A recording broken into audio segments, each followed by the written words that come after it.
So, ayun, good evening guys. So, nagkaroon tayo ng technical problem about dun sa strip lights. So, hindi sila naliliwanagan sa tatlong strip lights na paba. So, nirectify natin, ginawa nating 6. So, dati, tatlo lang yung bawat panel. So, ginawa nating 6. So, papakita ko sa inyo. So, ayan, sobrang liwanag na yan.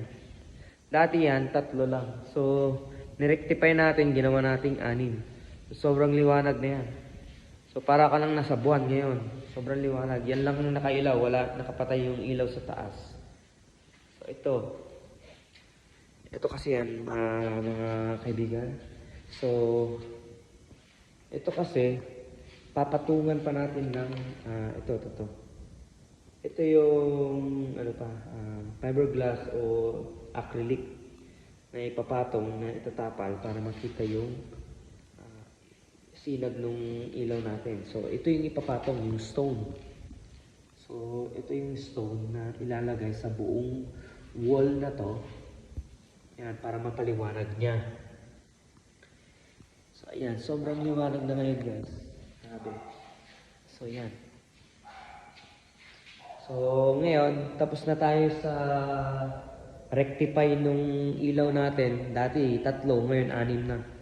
Sobrang dami na yan, guys. Siyempre, mayaman. Walang pakialam kung gano'ng karami babayaran sa kuryente. So, ayan. Ito na.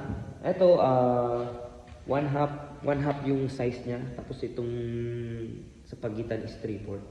1/2 size ng acrylic or fiberglass.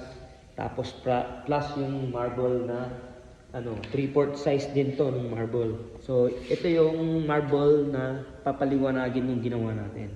So ayan siya.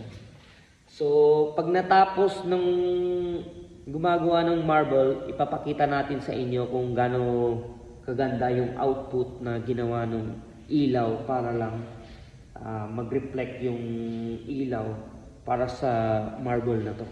So ganyan. Lahat ng marble na ikakabit dyan, ganyan. Yun guys. So para tayong nasa buwan ngayon dahil sa sobrang dami.